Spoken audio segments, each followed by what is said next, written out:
தேவனுடைய பரிசுத்த நாமத்துக்கு மகிமை உண்டாவதாக. எல்லாருக்கும் ஓய்வு நாள் நல்வாழ்த்துக்கள். ஹாப்பி சபத். இந்த நாளையும் நாம் பாடம் 5 தேசங்கள் பாகம் 2 என்ற தலைப்பின் கீழாக நம்ம பார்க்க இருக்கிறோம்.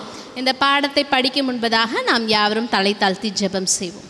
எங்களை நேசிக்கிற எங்கள் அன்பின் ராஜாவே, அப்பா, இந்த ஓய்வு நாளின் இந்த காலை வேளையிலையும் நாங்கள் சபையாய் கூடி உடைய வேத வசனத்தை ஆராய்ந்து படிக்க இருக்கிறோம். நாங்கள் ஒன்றுமே இல்லைப்பா, எங்களுக்கு ஞானம் இல்லை, எங்களுக்கு இதை புரிந்து கொள்கிற எந்த ஒரு தகுதியும் இல்லை சுவாமி. ஆனால் எங்கள் ஒவ்வொருத்தரையும் நீங்கள் தகுதிப்படுத்தும்படியாக ஒருத்தருமே நாங்கள் அழிந்து போகக்கூடாது அப்படின்ற நோக்கத்தோடு எங்கள் எல்லாரையும் மீட்டு கொள்ளும்படியாக உம்முடைய அன்பின் கரம் எங்கள் ஒவ்வொருத்தர் மேலே இருந்து இம்மட்டும் எங்களை பாதுகாத்து உம்முடைய சத்தியத்தை படிக்கிறதுக்கு எங்களுக்கு ஒரு பெரிய ஸ்லாக்கியத்தை தந்திருக்கிறீங்கப்பா. இந்த பாவியாக எங்களை கர்த்தர் நீங்கள் ஒவ்வொரு நிமிஷமும் மீட்டு பாதுகாக்கிறதுக்காக நன்றி செலுத்துகிறோம் சுவாமி. உம்முடைய பரலோகமே எங்களை மீட்கிறதுக்காக போராடுகிறதப்பா. அதை உணர்ந்து கொண்டு நாங்களும் கர்த்தாவே இந்த பிரபஞ்சத்தில் நடக்கிற ஒவ்வொரு போராட்டத்திலையும் நாங்கள் ஒவ்வொரு நாளும் உமக்கென்று வாழவும், உமக்கென்று வெற்றி பெறவும், உமக்குள்ளாக நாங்கள் வளரவும், உண்மை இந்த உலகத்துக்கு பிரதிபலிக்கிறதற்கும் உதவி செய்யுங்கப்பா. எங்களுடைய சுயமும் எங்களுடைய சுய இச்சைகளோ எல்லாவற்றையும் எடுத்து போட்டு சாத்தானின் அதிகாரம் எங்களுக்குள்ளாக மேலோங்காதபடி எங்களை ஒவ்வொரு நாளும் நீங்கள் உம்முடைய ஆவியானவரை கொண்டு பாதுகாத்து கொள்ளுங்க. அடியால் பேசும்போது அடியாளோட நாவின் மூலமாக என் தேவனுடைய சத்தம் மாத்திரம் வெளிவர உதவி செய்யுங்க. என்னை தாழ்த்துகிறேன், ஒப்பு கொடுக்குறேன். எல்லாவற்றையும் இயேசு பெருமானின் நாமத்தில் கேட்குறோம் ஜீவனோட நல்ல பிதாவே, ஆமென். தேசங்கள் பாகம் 1 நம்ம போன வாரத்தில் நம்ம படித்தோம். பாகம் 1 நம்ம என்ன படித்தோம் அப்படின்னு சொல்லி நம்ம ஒரு ரிவ்யூ பார்த்தோம் அப்படின்னு சொன்னால், ஆதாம் ஏவாளுக்கு தேவன் ஒரு கட்டளை கொடுத்தாங்க. என்ன கட்டளை கொடுத்தாங்க அப்படின்னு சொன்னால், ஆதியாகமம் 2ஆம் அதிகாரம் 16-17 வசனம். யாராவது எனக்கு வாசிக்க முடியுமா? ஆதியாகமம் 2ஆம் அதிகாரம் 16-17. நீ தோட்டத்தில் உள்ள எல்லா கனியையும் புசிக்கலாம், ஆனால் உனக்கு எல்லாத்தையும் புசிச்சாலும் ஒரு கனியை மட்டும் உனக்கு விளக்குறேன். தோட்டத்தில் உள்ள நன்மை தீமை அறியத்தக்க கனியை மட்டும் நான் உனக்கு விளக்குறேன் அப்படின்னு சொல்லி தேவன் கட்டளையிட்டாங்க அப்படின்னு சொல்லி பார்க்குறோம். தேவன் ஆதியிலேயே மனுஷனுக்கு என்ன சொல்லி கொடுத்தாங்க அப்படின்னு சொன்னால், இந்த வார்த்தையில் தான் ஆதியாகமம் 2:17 தான் தேவன் முதலாவது கட்டளையிட்டார் அப்படின்ற வார்த்தையை நம்ம பார்க்க முடியும். கட்டளை என்பது கீழ்ப்படிதலை குறிக்குது. எங்கே நமக்கு கீழ்ப்படிதல் இருக்குதோ அங்கே தான் நமக்கு சுதந்திரம் இருக்குது. நம்ம கீழ்ப்படியாமல் போகும்போது நம்ம அடிமைத்தனத்துக்குள்ளாக கடந்து செல்கிறோம். இதை நம்ம ஆதாமோட ஏவாளோட வாழ்க்கையில் பார்க்கலாம். அவங்க எப்போ கீழ்ப்படியாமல் போனாங்களோ அப்போ அவங்க சாத்தானுக்கு பாவத்திற்கு அடிமையாக விற்கப்பட்டாங்க. சாத்தான் ஏவாள்கிட்ட என்ன சொல்கிறான் அப்படின்னு சொன்னால், ஆதியாகமம் 3ஆம் அதிகாரம் 5வது வசனம். ஸோ சாத்தான் அந்த இடத்துல என்ன சொல்கிறான் அப்படின்னு சொன்னால், நீங்கள் நன்மை தீமை அறிந்து தேவர்களை போல ஆவீங்க அப்படின்னு சொல்கிறான். இந்த வார்த்தை ஏவாளோட மனசில் ஒரு பெரிய தாக்கத்தை ஏற்படுத்துச்சு. ஸோ ஆதியில் இருந்தே அவளுக்கு என்னென்னா, நான் தேவனை போல ஆளுமை செய்யணும் அப்படின்ற ஒரு ஆசை ஏற்படுறதுனால அவங்க என்ன பண்ணுறாங்கன்னா அந்த இடத்துல விழுந்து போகிறாங்க. ஸோ அவங்கள அங்கேருந்து தேவன் மீட்டு இந்த பாவம் உலகத்தை ஃபுல்லாக நிரப்பினப்போ தேவன் ஜலப்பிரளயத்தினால இந்த உலகத்தை அழித்து அவருக்கெண்டு ஒரு ஜனமாக நோவாவும் அவருடைய சந்ததியை கடவுள் பாதுகாத்து ஒரு மீதமானவர்களாக வச்சுருந்தாங்க. அந்த சந்ததியில் வந்தவங்க என்ன பண்ணாங்க அப்படின்னு சொன்னால், தங்களுக்கு பேர் உண்டாகபடியும் தாங்க இனி அழிந்து போகாதபடியும் தங்களுக்கு தாங்களே என்ன பண்ணாங்க அப்படின்னு சொன்னால், பாபேல் கோபுரத்தை கட்டினாங்க. ஸோ ஒரு கொடையின் கீழே ஆட்சிக்கு வரணும் அப்படின்றது சாத்தானுடைய திட்டமாக இருந்துச்சு. எப்போ ஆதாமே ஏவாளையும் சாத்தான் வஞ்சித்தானோ அப்போ அவன் என்ன பண்ணுறான், இந்த உலகத்தை தன்னுடைய கை கீழே அதுக்கு அதிபதியாக மாறுறான். தானாகவே அதிபதியாக ஏற்றுக்கொள்கிறான். அவன் அதிபதி ஆனதுக்கப்புறம் அவன் உலகத்தை தன்னுடைய கட்டுப்பாட்டு கீழே கொண்டு வரணும்னு அவன் ஆசைப்படுறான். அப்படி அந்த கட்டுப்பாட்டு கீழே கொண்டு வரணும்னு ஆசைப்பட்டு அவன் உலகத்தில் ஒவ்வொரு வாட்டியும் அவனுடைய செயல் திட்டங்களை தீட்டும்போது ஒவ்வொரு மக்கள் அதுக்கு விழுந்து போகிறாங்க. அதில் இந்த பாபேல் கோபுரத்தை கட்டுறதுக்கு அந்த மக்களையும் தூண்டும்போது அவர்களும் இந்த ஒரு குடையின் கீழ் ஆட்சி செய்வோம் அப்படின்ற நினப்பில் அவங்க என்ன பண்ணுறாங்கன்னா சாத்தானுக்கு தங்களை விற்று போட்டாங்க. அவங்க அந்த பாபேல் கோபுரத்தை கட்டும்போது தேவன் இடைப்படுறாங்க. திரும்பியும் தன்னுடைய ஜனங்களை அந்த இடத்துல பாஷையை தாறுமாறாக்கி போட்டு அங்கேருந்து அவர்களை சிதறடிக்க பண்ணுறாங்க. ஆனால் சிதறடிக்க பண்ணாலும் தேவன் அதில் அவங்கள்ட்ட இருந்து ஒரு மீட்கும் பொருளாக அந்த அந்நிய ஜாதியிலேருந்து ஆபிரகாம் என்றும் ஒரு வித்தை வந்து அவங்க தெரிந்து கொள்கிறாங்க. ஆபிரகாமை எதற்காக தேவன் தெரிந்து கொண்டார் அப்படின்றத நம்ம பார்த்தோம் அப்படின்னு சொன்னால் ஆதியாகமம் 12ஆம் அதிகாரம் 3வது வசனம். தேவன் ஆபிரகாம் எதுக்கு தெரிந்து கொண்டாங்க அப்படின்னா, இந்த பூமியில் உள்ள வம்சங்கள் எல்லாம் ஆசீர்வதிக்கிறதற்கு இவனை ஒரு எடுத்துக்காட்டாக தெரிந்து கொண்டு, இவர் தேவனுக்கென்று ஒரு மீதமானவரா, தேவனுடைய கட்டளை கீழ்ப்படுகிறவராக வாழுவதற்காக அவரை சூஸ் பண்ணாங்க. ஸோ அவரோட சந்ததியில் வந்தது தான் இஸ்ரவேல் ஜனங்கள். இந்த இஸ்ரவேல் ஜனங்கள் தேவனுடைய ஆட்சிக்கு கீழே இருந்தவரையும் அவங்களோட வாழ்வு ரொம்ப நல்லா இருந்துச்சு. ஆனால் அவங்க எப்போ மற்ற ஜனங்களை பார்த்து, இந்த உலகத்தின் அஞ்ஞானிகளை பார்த்து எங்களுக்கும் அவங்கள போல் ஒரு ராஜா வேணும் அப்படின்னு நினச்சி அவங்க அந்த ராஜாக்காக போராடுறாங்களோ, அந்த ராஜாக்கள் வந்ததுக்கப்புறம் அவங்களோட வாழ்க்கையிலையும் ஒரு பெரிய மாறுதலை நம்ம வந்து பார்க்க முடியும். அவங்க வந்து ராஜாக்கள் கேட்டது வந்து அவங்களுக்கு மற்ற ஜனங்களை மாதிரி இருக்கணுன்றது மாத்திரம் இல்லை, அவங்க என்ன அவங்களோட ஆசையாக இருந்துச்சு அப்படின்னு சொன்னால், நாம் ஆட்சி பண்ணி சுயமாக நம்மளுடைய ராஜ்யத்தை ஸ்தாபிக்கணும் அப்படின்றது அவங்களோட ஆசையாக இருந்துச்சு. தேவன் அவங்கள ஆளுவதை அவங்க விரும்பாமல் சுய ஆட்சியை விரும்பினாங்க. ஸோ இஸ்ரவேலின் ராஜாக்கள் அதற்கப்புறமாக ஒவ்வொருத்தராக வர வர மோசமான ராஜாக்கள் எழும்ப அந்த ராஜ்யம் உலக பிரகாரமாக முழுவதுமாக மாற்றப்பட்டுச்சு. தேவன் அப்படிப்பட்ட அந்த ராஜ்ய அடிமைத்தனத்துக்குள்ளே போனதுக்கப்புறம் எப்படி ஒவ்வொரு தேசங்களும் இந்த ஜனங்களை வழி நடத்தினாங்க, யாரு கீழெல்லாம் ஆட்சி பண்ணாங்க அப்படின்றது தான் இந்த வாரத்தில் நம்ம முழுவதுமாக படிக்க போகிறோம். முதலாவதாக நம்ம வந்து இன்னைக்கு தியானிக்க போகிற அதிகாரம் தானியேல் 2ஆம் அதிகாரம். உங்களுடைய வேதத்தை தானியேல் 2ஆம் அதிகாரத்துக்கு திருப்பிக் கொள்ளுங்கள். தானியேல் 2ஆம் அதிகாரம். 2ஆம் அதிகாரத்தில் முதலாவது ஒரு சொப்பனத்தை நம்ம வந்து பார்க்க முடியுது. இந்த சொப்பனம் யாருக்கு கொடுக்கப்பட்டது அப்படின்றத தானியேல் 2ஆம் அதிகாரம் 28ஆம் வசனம் வாசிக்கலாம். யாருக்கு கொடுக்கப்பட்டது, யார் அதை கொடுத்தா அப்படின்றத நம்ம வாசிக்க முடியும். தானியேல் 2ஆம் அதிகாரம் 28, 29. இந்த சொப்பனம் யாருக்கு கொடுக்கப்பட்டது அப்படின்னா, நேபுகாத் நேச்சர் ராஜாவுக்கு கொடுக்கப்பட்டது. யார் இந்த சொப்பனத்தை அவங்களுக்கு கொடுத்தாங்க அப்படின்னு பார்த்தோன்னா, மறைப்பொருள்களை வெளிப்படுத்துகிற பரலோகத்தின் தேவன் தாமே அதை வந்து அவருக்கு கொடுத்தாங்க அப்படின்னு சொல்கிறத நம்ம வந்து பார்க்க முடியும். தானியேல் 2ஆம் அதிகாரம் 31லேருந்து 35 வரை நம்ம பார்த்தோம் அப்படின்னு சொன்னால், இதை நம்ம முழுவதுமாக வாசிக்க போகிறதில்ல. 31லேருந்து 35 வரையும் பார்த்தோம் அப்படின்னு சொன்னால், ஒரு மனித சிலையை அவர் பார்க்குறாரு. அதில் 4 உலோகங்கள்னால அந்த மனித சிலை உருவாக்கப்பட்டுச்சு. சரி, இந்த மனித சிலை எதை குறிக்குது அப்படின்னு சொல்லி பார்த்தோம் அப்படின்னு சொன்னால், மனித முயற்சியினால் உருவாக்கப்பட்ட ராஜ்யங்கள், 4 ராஜ்யங்கள். தலை தங்கம், அது எது அப்படின்னா பாபிலோன். மார்பும் புயமும் வெள்ளி, மேதோ பெர்ஷியா. அதுக்கடுத்து கிரேக்கம், ரோம். அதுக்கப்புறம் யார் அப்படின்னா களிமண்ணும் இரும்பும் கலந்த போப்பு ரோமை வந்து நம்ம வந்து பார்க்க முடியும். ஸோ இவ்வாறாக என்ன பண்ணுது அப்படின்னு சொன்னால், தேவ ஜனங்களை ஆளும்படியாக அஞ்ஞான ராஜாக்களை வந்து தேவன் வந்து அவங்களுக்கு வந்து வழி விடுறாங்க. அந்த ராஜாக்கள் அவங்களை ஆண்டு இன்னும் அவங்கள வந்து என்ன பண்ணுறாங்கன்னா, தேவன்கிட்ட இருந்து பிரித்து உலக பிரகாரமாக கொண்டு போகிறத நம்ம வந்து பார்க்க முடியும். சரி, இதில் நம்ம முக்கியமாக இன்றைக்கி கற்றுக்கொள்ள வேண்டிய விஷயம் என்ன அப்படின்னு சொன்னால், இதுக்கு முன்னாடியே நம்ம படிச்சிருக்கோம். ஆனால் இன்றைக்கி நம்ம படிக்க போகிறது என்ன அப்படின்னு சொன்னால், இந்த மனித சிலையில் முதலாவது தங்கம், அந்த தங்கத்துலேருந்து தங்கத்துக்கு அடுத்து கீழ்த்தரமான ஒரு ராஜ்யமாக என்ன வருது அப்படின்னா வெள்ளி, அதுக்கப்புறம் கீழ்த்தரமானது வெண்கலம். ஸோ ஒவ்வொரு ராஜ்யமும் அதோட குவாலிட்டி, அதோட தரம் வந்து குறைந்து கொண்டே போகிறத பார்க்க முடியுது.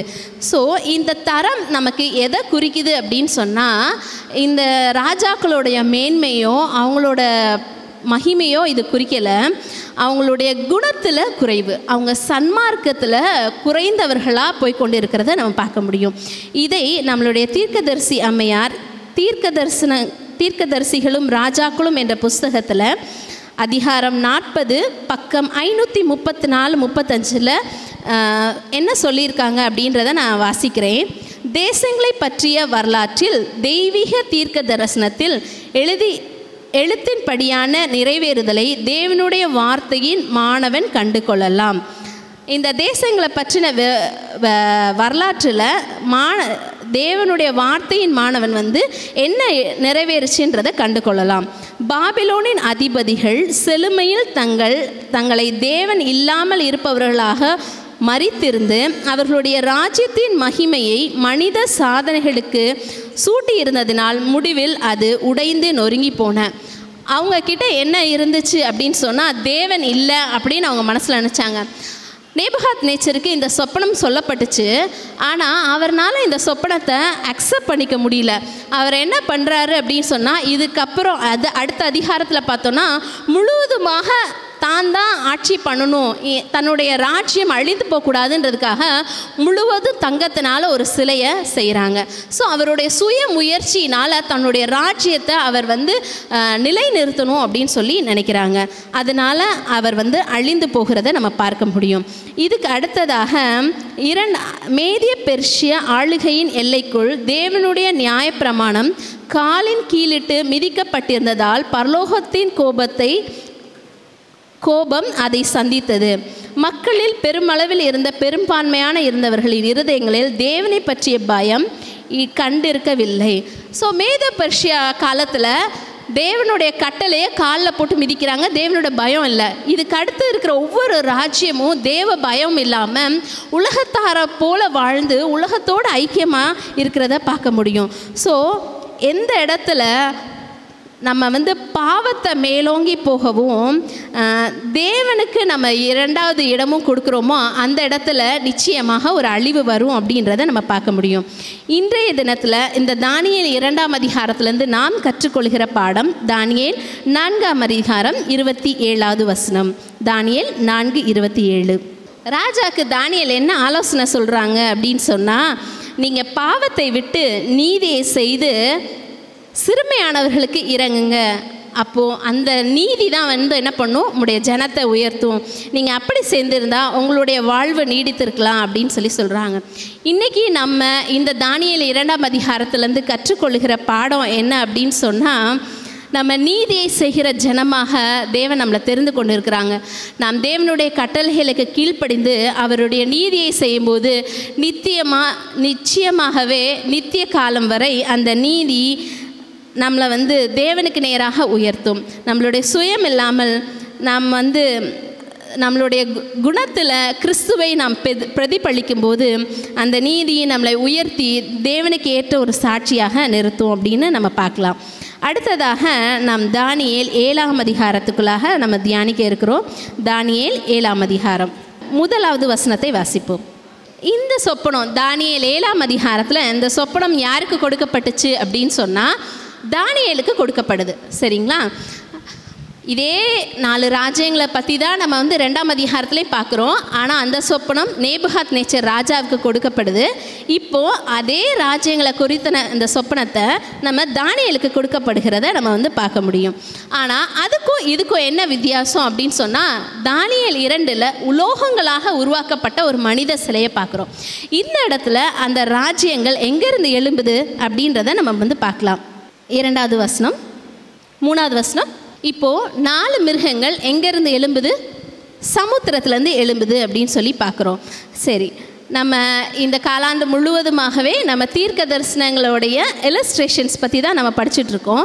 இன்றைக்கி தேசங்கள் எப்படி எழும்புச்சு அப்படின்னு பார்த்தோம் அப்படின்னு சொன்னால், 2ஆம் வசனம் என்ன சொன்னது, வானத்தின் 4 காற்றுகளும் பெரிய சமுத்திரத்தின் மேல் அடிச்சிச்சு. அப்போது அந்த சமுத்திரத்துலேருந்து 4 மிருகங்கள் எழும்பின அப்படின்னு சொல்லி பார்க்குறோம். சரி, சமுத்திரம் என்றால் என்ன அப்படின்னு பார்த்தோம் அப்படின்னா, வெளிப்படுத்துதல் 17ஆம் அதிகாரம் 15வது வசனம். வெளிப்படுத்துதல் 17:15. நமக்கு இது நல்லா தெரிஞ்சது தான். சமுத்திரம் என்பது ஜனக்கூட்டத்தை குறிக்குது. இன்றைக்கி நம்ம என்ன படிக்க போகிறோம் அப்படின்னு சொன்னால், அந்த சமுத்திரத்துக்குள்ளே காற்றுகள் அடிக்கப்படுது. ஸோ இந்த காற்று அதாவது எதை குறிக்குது அப்படின்னு சொல்லி பார்த்தோம் அப்படின்னு சொன்னால், ஒரு குழப்பமான சூழ்நிலை. இந்த குழப்பமான அதாவது எப்போவுமே சண்டைகளும் யுத்தங்களும் இருக்கிற இது என்ன அப்படின்னு பார்த்தோன்னா, புறஜாதிகளுக்குள்ளே தான் இப்படி ஒரு சூழ்நிலை இருக்குது. ஸோ இன்றைக்கி நம்ம சமுத்திரத்தை எதற்கு நம்ம கம்பேர் பண்ணி படிக்கிறோம் அப்படின்னு சொன்னால், குழப்பங்கள் நிறைந்த புறஜாதி கூட்டத்தை தான் நம்ம இன்றைக்கி சமுத்திரமாக எடுத்துக்கிறோம். சரி, அடுத்தது 17வது வசனம், தானியேல் 7:17. ஸோ 4 பெரிய மிருகங்களும் 4 ராஜாக்கள்னு சொல்கிறாங்க. ஸோ 4 ராஜாக்கள்ன்றது 4 ராஜ்யங்களை குறிக்கிறத நம்ம பார்க்க முடியும். ஸோ சமுத்திரம் என்பது புறஜாதி கூட்டத்தை குறிக்குது. இதுக்கு அடுத்து நம்ம இது எழும்பி நிலத்தில் நிற்கிறது யார் அப்படின்னு சொன்னால் தானியேலை பார்க்குறோம். நிலம் என்பது ஒரு ஸ்டேபிளான பிளேஸாக இருக்கிறதுனால இது தேவனுடைய ராஜ்யம், அதாவது தேவனுடைய ராஜ்யமாக இருக்கிற தேவனுடைய ஜனங்களை நம்ம குறிக்கிறத நம்ம பார்க்க முடியும். சரி,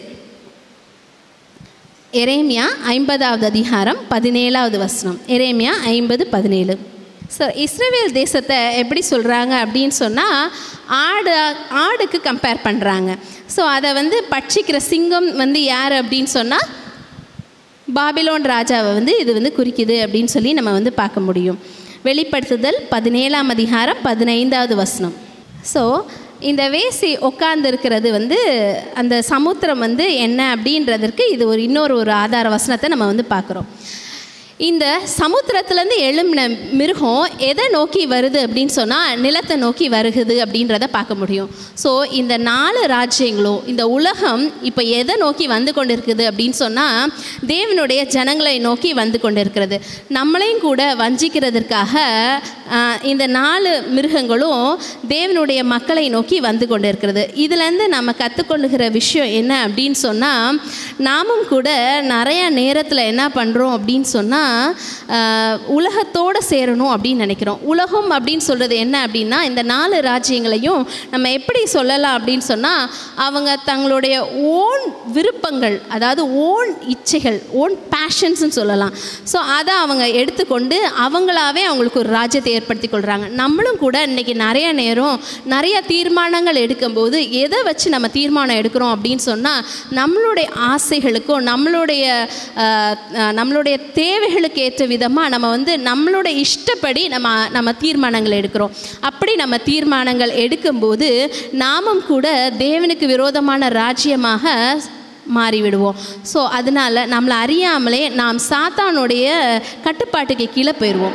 இதுலேருந்து நம்ம கற்றுக்கொள்கிற விஷயம் என்ன அப்படின்னு சொன்னால், எப்பொழுதும் நாம் என்ன பண்ணணும்னா தேவனுக்குள்ளாக அடங்கினவர்களாக, தேவனுக்கு கீழ்ப்பட்டவர்களாக இருக்கணும் அப்படின்னு பார்க்குறேன். சரி, நம்ம போன வாரத்தில் கூட இதை படித்தோம். நிர்வாக திறமை, அட்மினிஸ்ட்ரேஷன் அப்படின்னா என்ன அப்படின்னா, நமக்கு கீழாக எல்லாரையும் வச்சிருக்கிறது நிர்வாகம் கிடையாது. எல்லாருக்கும் பணிவிடைக்காரனாக இருக்கிறது தான் நிர்வாகம். தேவன் அப்படி ஒரு நோக்கத்தில் தான் கிறிஸ்தவ ஜனங்களை தமக்கென்று தெரிந்து கொண்டிருக்கிறாங்க. நாம் இந்த உலகத்திற்கு பணிவிடைக்காரர்களாக இருந்து தேவனுடைய ஊழியத்தை இந்த உலகத்துக்கு சொல்லுகிற பணிவிடையின் ஆவிகளாக இருக்கணும் அப்படின்றத தேவன் விரும்புகிறாங்க. அப்படிப்பட்ட ஜனங்களாக நம் தேவனுக்கு கீழ்ப்படிந்து இருக்கும்போது தேவன் நிச்சயமாக நம்மளை எடுத்து பயன்படுத்துவாங்க. அடுத்ததாக நாம் படிக்க இருக்கிற அதிகாரம் வெளிப்படுத்துதல் 12ஆம் அதிகாரமும் 13ஆம் அதிகாரத்தையும் நேராக நம்மளுடைய கவனத்தை திருப்புவோம். வெளிப்படுத்துதல் 12:15. இப்போது இந்த ஸ்திரீக்கு நேராக, அதாவது சபைக்கு நேராக பாம்பு என்ன பண்ணுது, அதை அழிக்கும்படியாக வெள்ளத்தை கக்கி அதை ஆட்கொள்ள நினைக்கிறது அப்படின்னு சொல்லி நம்ம பார்க்குறோம். சரி, இந்த வெள்ளம் எதை குறிக்கிறது அப்படின்னு நம்ம பார்த்தோம் அப்படின்னா, வெளிப்படுத்துதல் 17ஆம் அதிகாரம் 15வது வசனம். இந்த வெள்ளம் எதை குறிக்குதுன்னு நமக்கு இது முதவே வாசிச்சிருக்கோம். இது மக்களை குறிக்குது, அதாவது மக்கள் அரசாங்கத்தை குறிக்குது அப்படின்னு நம்ம பார்க்க முடியும். சரி, வெளிப்படுத்துதல் 12ஆம் அதிகாரம் 16வது வசனம். அடுத்த வசனத்தை வாசிப்போம். ஸ்திரீக்கு உதவியாக இருக்கும்படி பூமி எழும்பினது. அந்த பூமி என்ன பண்ணுது அப்படின்னு சொன்னால் அந்த வாயிலேருந்து கக்கின வெள்ளத்தை எல்லாம் உறிந்து கொண்டது அப்படின்னு சொல்லி பார்க்க முடியும். சரி, இஸ்ரேல் ஜனங்களை பாதுகாப்பாக வைத்துக்கணும் அப்படின்றதுக்காக தேவன் ஒரு அடைக்கல பட்டணமாக அவங்களுக்கு கொடுத்தது தான் கானான் தேசம். அதற்கப்புறம் இந்த 4 ராஜ்யங்களும் எழும்பினதுக்கப்புறமா நம்ம பார்த்தோம் அப்படின்னு சொன்னால் அந்த 4வது ராஜ்யத்தில் அவங்களுக்கு நிறைய போராட்டங்கள் இருந்துச்சு. அப்போது அங்கே இருந்து மக்கள் ஒரு அடைக்கல பட்டணமாக ஒரு இடத்துக்கு போகணும் அப்படின்னு சொல்லி நினச்சி அவங்க தங்களுக்கென்று ஒரு தேசத்தை உருவாக்கி கொண்டாங்க. அந்த தேசம்தான் இன்றைக்கி நம்ம படிக்கிற அந்த அடைக்கல பட்டணமாக இருக்குது. இது கானானை போல இன்னொரு இஸ்ரவேலாக இருந்துச்சு அப்படின்னு நம்ம பார்க்குறோம். வெளிப்படுத்துதல் 13ஆம் அதிகாரம் 11வது வசனம். இப்போது பூமியிலேருந்து ஒரு மிருகம் எழும்புது. அது எப்படி இருக்குது அப்படின்னு சொன்னால் ஆட்டுக்குட்டியை போல் இருக்குது அப்படின்னு சொல்கிறாங்க. ஸோ இந்த மிருகம் எதை குறிக்குது அப்படின்னு சொன்னால் அந்த குழப்பமான சூழ்நிலையில் தேவனுடைய மக்களுக்கு அடைக்கலமாக இருக்கிறதற்கு அவங்களுக்கு மத சுதந்திரத்தை கொடுக்கறதற்காக தேவன் ஏற்படுத்தின ஒரு நகரம் எதுவாக இருந்துச்சு அப்படின்னு சொன்னால் அமெரிக்க ஐக்கிய நாடாக இருந்துச்சு. ஸோ அவங்களுக்கு அந்த இடத்துல மத சுதந்திரமும் அவங்களுக்கு அதாவது நிர்வாக சுதந்திரமும் இருந்துச்சு. அப்படி ஒரு நாடாக மத சுதந்திரமுள்ள நாடாக ஸ்தாபிக்கப்பட்ட நாடு தான் அமெரிக்க ஐக்கிய நாடாக இருந்துச்சு. அந்த நாடை தான் இந்த இடத்துல நம்ம நிலத்திலேருந்து எழும்பின மிருகம் என்று நம்ம படிக்கிறோம். சரி, இப்போது அந்த வசனத்தின் கடைசியில் நம்ம பார்க்குறோம், அதற்கு ஆட்டுக்குட்டிக்கு ஒப்பாக 2 கொம்புகளை உடையதாக இருந்து வலு சர்ப்பத்தை போல பேசினது. ஆட்டுக்குட்டியை போல எழும்பினாலும் இது கடைசியில் வலு சர்ப்பத்தை போல பேசுது அப்படின்னு சொல்லி பார்க்குறோம். வெளிப்படுத்துதல் 3ஆம் அதிகாரம் 11வது வசனம். வெளிப்படுத்துதல் 3:11. நமக்குள்ளதை நம்ம பற்றி கொண்டு இருக்கணும். நம்மளுடைய கொள்கைகளை நாம் பற்றி கொண்டு இருக்கிறம்போது இந்த அமெரிக்க ஐக்கிய நாடு ஒரு ஆட்டுக்குட்டிக்கு ஒப்பாக இருந்தால் கூட தேவனுடைய கடைசியில் வலு சர்ப்பத்தை போல தேவனுடைய ராஜ்யத்துக்கு விரோதமான கொள்கைகளை அது பரப்ப இருக்கிறது அப்படின்றத நம்ம பார்க்க முடியும். வெளிப்படுத்துதல் 13ஆம் அதிகாரம் 12வது வசனம்.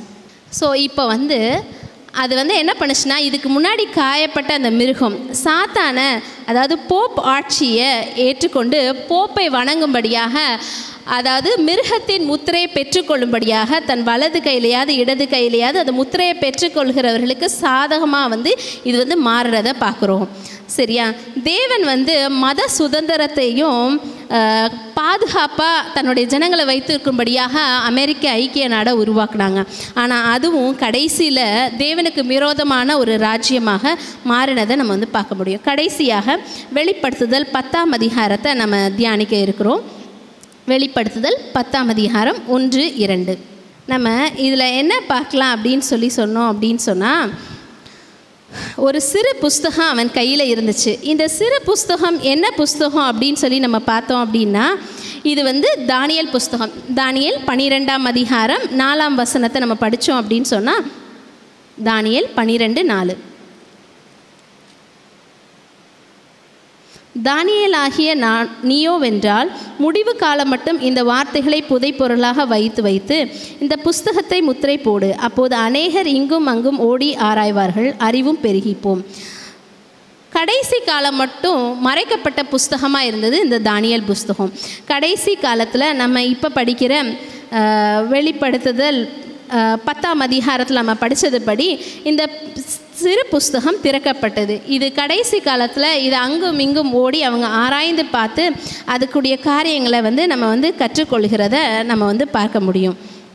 வெளிப்படுத்துதல் 10ஆம் அதிகாரம் 11வது வசனம். சரி, 10வது வசனத்தை வாசிச்சுட்டு 11க்கு போவோம். ஸோ இந்த சிறு புஸ்தகமாகிய தானியேல் புஸ்தகம் அதை படித்து அவங்க தெரிந்து கொள்ளும்போது அது எப்படி இருந்துச்சு அப்படின்னு சொன்னால் என் வாய்க்கு அது தேனை போல் மதுரமாக இருந்துச்சு, ஆனால் அதை புசித்த உடனே என் வயிற்று கசப்பாயிற்று. இது ஆராய்ந்து படித்ததுக்கப்புறமா அது ரொம்ப கஷ்டமான ஒரு சத்தியமாக அவங்களுக்கு இருந்துச்சு. ஆனாலும் இந்த சத்தியத்தை குறித்து தேவன் என்ன சொல்கிறாங்க அப்படின்னு சொன்னால் இந்த மறைப்பொருள்களை நம்ம எல்லா ஜனங்களுக்கும், ஜாதிகளுக்கும், பாஷைக்காரருக்கும், ராஜ்யங்களுக்கும் தீர்க்க தரிசனமாக சொல்ல வேணும் அப்படின்னு சொல்லி தான் தேவன் அவருக்கென்று ஒரு மீதமான ஜனத்தை தெரிந்து கொண்டு இந்த புஸ்தகத்தை அவங்களுக்கு விளக்கி இதில் உள்ள சத்தியங்களையும் இதில் உள்ள தீர்க்க தரிசனங்களையும் எல்லா ஜாதிகளுக்கும் பிரசங்கிக்கணும் அப்படின்னு சொல்லி சொல்கிறாங்க. இதே மாதிரி எல்லா ஜாதிகளுக்கும் பிரசங்கிக்கணும் அப்படின்றத நம்ம முத்தூதுலையும் நம்ம பார்க்க முடியும். முத்தூது வெளிப்படுத்துதல் 14:6 பின்பு வேறொரு தூதன் வானத்தின் மத்தியிலே பறக்க கண்டேன். அவன் பூமியில் வாசம் பண்ணுகிற சகல ஜாதிகளுக்கும், கோத்திரத்தாருக்கும், பாஷைக்காரருக்கும், ஜனக்கூட்டத்தாருக்கும் அறிவித்தக்க நித்திய சுவிசேஷத்தை உடையவனாயிருந்து. ஸோ நாம் படித்து கொண்ட இந்த தீர்க்க தரிசனங்களை, இந்த நித்திய சுவிசேஷத்தை இந்த உலகத்தில் இருக்க எல்லா ஜாதிகளுக்கும் கொடுக்கணும்னு தேவன் ஆசைப்படுறாங்க. தேவன் இஸ்ரேல் ஜனங்களை அவருக்கென்று தெரிந்து கொண்டது எதற்காக அப்படின்னு சொன்னால், இவங்களை மட்டும் மேன்மைப்படுத்தணும்னு தெரிந்து கொள்ளலை. இவங்க மூலமாக தேவன் என்ன பண்ணாங்க அப்படின்னு சொன்னால், இந்த உலகத்திற்கு, இந்த எல்லா ஜாதிகளுக்கும் அவருடைய சுவிசேஷம் போய் சேர்ந்து எல்லாருமே ரட்சிக்கப்படணும் அப்படின்னு தேவன் ஆசைப்பட்டாங்க. ஆனால் இஸ்ரேல் ஜனங்கள் அவங்க என்ன பண்ணாங்க அப்படின்னு சொன்னால், தங்களுக்குள்ள பெருமை கொண்டு தாங்க தான் இந்த உலகத்திலே பெரிய ராஜ்யம், தேவனுக்கு ரொம்ப பிரியமான ஜனம் அப்படின்னு சொல்லி அவங்கள எடுத்துக்கொண்டு அவங்க எப்படி மாறிட்டாங்க அப்படின்னு சொன்னால், தங்களுக்குண்டு ஒரு நியமங்களை வச்சு இப்படி இருந்தால் இது சரி அப்படின்னு அவங்க கிரியைத்துவத்தில் மாறிட்டாங்க. ஆனால் தேவன் அதை விரும்பலை. அவர்கள் மூலமாக இந்த உலகத்தை ரட்சிக்கணும் அப்படின்னு நினச்சாங்க. அதே போல தான் கடைசி காலத்தில் மீதமான திருச்சபையாக இருக்கிற நம்மளையும் கூட தேவன் எப்படி வச்சுருக்காங்க அப்படின்னு சொன்னால், இந்த உலகத்தை ரட்சிக்கும் ஒரு பெரிய பேழையாக நம்மளை வச்சுருக்காங்க. நம்ம இந்த சகல ஜாதிகளுக்கும், சகல கோத்திரத்தாருக்கும் தேவனுடைய நற்செய்தியை அறிவிக்கும் தூதுவர்களாக நம்ம இருக்கணும். நம்ம அப்படி இல்லாமல் நம்மளுடைய சுய இச்சையின் படி நடந்து இந்த உலகத்தின் ராஜ்யங்கள் விழுந்து போனது போல நாமும் கூட உலகத்தாராக மாறாமல் தேவனுக்கு ஏற்ற ஒரு ஜனமாக எல்லாருக்கும் தேவனுடைய சத்தியத்தை அறிவித்து அவருடைய நீதியை செய்து சகல சன்மார்க்க குணத்தில் வளருகிறவர்களா சிறுமையானவர்களுக்கு இறங்கி தேவனுடைய குணத்தை நம்ம வெளிப்படுத்தும் போது அவங்களும் கூட இந்த சத்தியத்தை ஏற்றுக்கொண்டு தேவனுக்கு ஏற்ற ஜனமாக மாறுவாங்க.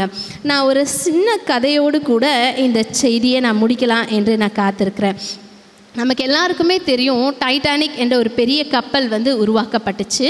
அந்த கப்பல் எப்படி இருந்துச்சு அப்படின்னு சொன்னால், அந்த கப்பலை உருவாக்கின அந்த தலைமை நிர்வாகியோட பேர் ப்ரூஸ் இஸ்மே அப்படின்னு சொல்லுவாங்க.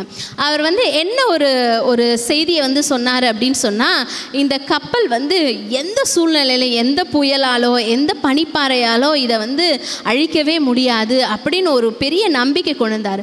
ஸோ இந்த கப்பல் ஒரு பாறையில் போய் மோதி இருக்கும்போது கூட அவர் அங்கே உள்ள ஜனங்கள்ட்ட என்ன சொன்னார்னா, கண்டிப்பாக இந்த கப்பல் மூழ்கவே மூழ்காது, அப்படி ஒரு டெக்னாலஜியில் இந்த கப்பலை செஞ்சுருக்காங்க அப்படின்னு சொல்லி அங்கே உள்ள மக்களுக்கெல்லாம் அவர் ஒரு நம்பிக்கை ஊட்டினார். அது மாத்திரம் இல்லாமல் இந்த கப்பலில் நிறைய மீட்கும் படகுகள் கொண்டு போகல. ஏன்னா அவங்களுக்குள்ள அவங்களோட அந்த சுயத்தின் மேலே அவங்களுக்கு அதிகமாக நம்பிக்கை இருந்துச்சு. நம்ம பண்ணியிருக்க அந்த கப்பல் நிச்சயமாக என்ன நடந்தாலும் மூழ்காது அப்படின்னு நினச்சாரு. அதனால் அவர் என்ன பண்ணார் அப்படின்னு சொன்னால், எல்லா ஜனங்களுக்கும் இது மூழ்காது அப்படின்ற நம்பிக்கையை கொடுத்து கொண்டே இருந்தார்.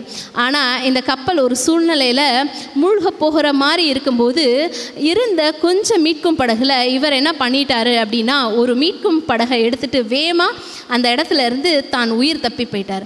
ஸோ அவருக்குள்ளாக இருந்த சுயத்தினால அந்த கப்பல் அடுத்து என்ன நடக்க போகிறதுன்றத, அங்கே உள்ள ஜனங்களை எப்படி மீட்கணும் அப்படின்றத அவர் யோசிக்கவே இல்லை.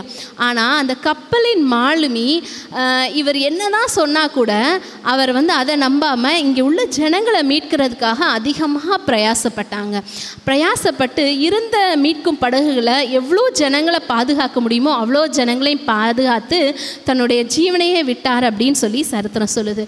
இந்த கதையில் இருக்கிறது போல நாம் யாராக இருக்கிறோம்? நம்மளால் முடியும், என்னால் இதை செய்ய முடியும், நான் கண்டிப்பாக எனக்கு இவ்வளோ வசனங்கள் தெரியும் அப்படின்னு சொல்லி நம்ம சுயத்தின் மேலே சார்ந்து நம்ம சுய ஆசையோடு கூட நம்ம சுயத்தை வெளிப்படுத்த நினைக்கிறோமா? இல்லை நம்மளால் முடியலனா கூட நம்ம என்ன பண்ணணும் அப்படின்னா, தேவன் மேலே சார்ந்து முழுமையாக இருந்து தேவனுக்காக தேவனுடைய குணத்தை இந்த உலகத்துக்கு பிரதிபலித்து தேவனுக்காக அநேகரை மீட்டு அவருடைய ராஜ்யம் சேர்க்கணும் அப்படின்னு சொல்கிற இந்த மாலுமியை போல் இருக்கிறோமா நம்ம யோசித்து பார்க்கணும்.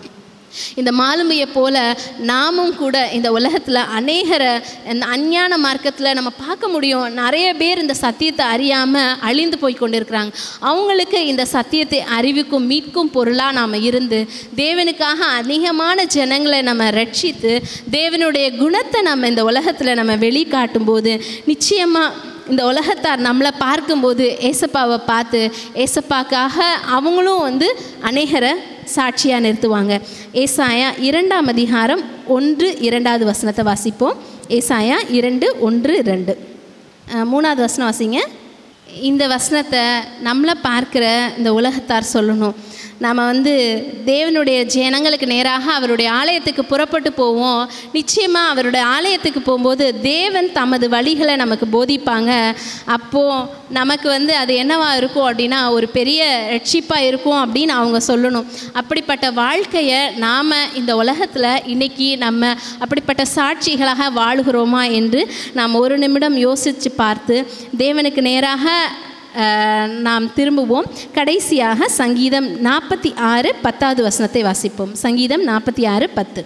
நீங்கள் அமர்ந்திருந்து நானே தேவன் என்று அறிந்து கொள்ளுங்கள், ஜாதிகளுக்குள்ளே உயர்ந்திருப்பேன், பூமியிலே உயர்ந்திருப்பேன். இப்படிப்பட்ட ஒரு சாட்சியை நாம் கேட்கும்போது நாம் அமர்ந்திருந்து தேவனை நிச்சயமாக நம்மளை சுற்றியில் உள்ளவங்களும் தேவனை அறிந்து கொள்வாங்க. நாமளும் கூட தேவனுக்கேற்ற ஒரு சாட்சியாக வாழ முடியும். தேவன் தாமே நம்மளை ஆசீர்வதிப்பாராக. ஆமென்.